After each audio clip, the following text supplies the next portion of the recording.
All right, thank you so much for joining me. In today's exercise, what we're going to be doing is we're going to be examining 6 sentences, and each of these 6 sentences has a different tense of the verb, whether it is past perfect, present perfect, or future perfect. And what we've got to do is identify which sentence is in either tense, and where in the sentence we can figure that out, meaning in present perfect, for instance, we know we've got to use some form of the verb have, so it could be had, or excuse me, have or has. In past perfect, it would be had, and in future perfect, it would be will. So for that, let's go ahead and dive right in. So for number 1, the sentence reads, Sam has celebrated Hanukkah with his grandparents since he was a baby. All right, well, for you at home, go ahead and pause here and let's determine first, what tense is the sentence in? Is it past, present, or future perfect? And which verb is the indicator of that?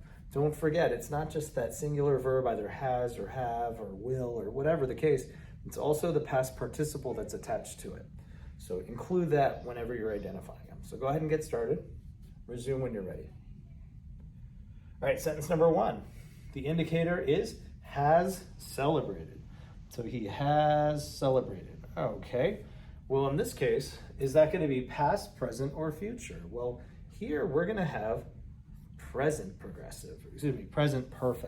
Can't speak today. So we've got present perfect. So I'm just going to write PP.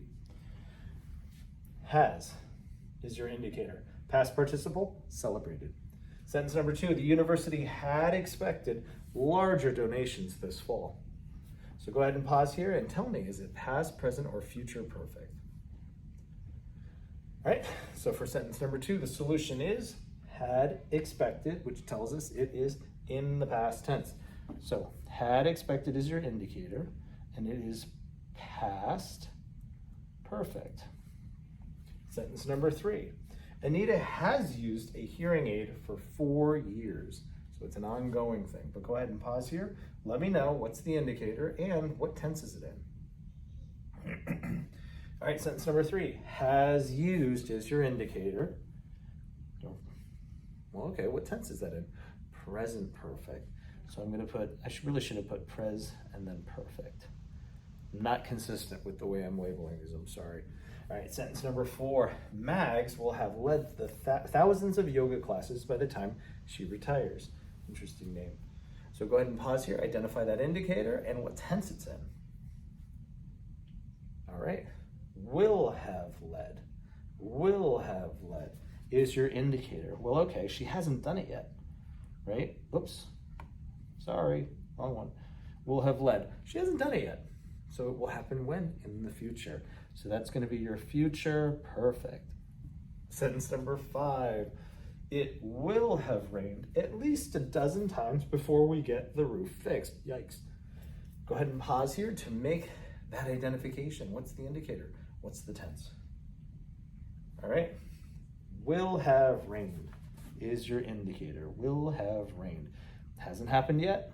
Future perfect. And then our last sentence, number 6, the dance troupe had performed at more than 80 venues, last year. Go ahead and pause here, find the indicator. Please identify its tense. Okay. Had performed. Had, and then the past participle, performed. Oh my gosh, my page is moving around all over the place. Hopefully you can read that. Had performed. So that's going to be your past no need for a period there. Past participle. Okay, sorry if this was a little bit of a messy exercise, but I'm hoping you found it helpful, which if that's the case, by all means, like the video, subscribe should you want to continue to practice with me. I look forward to hopefully working with you soon. All right, thank you very much.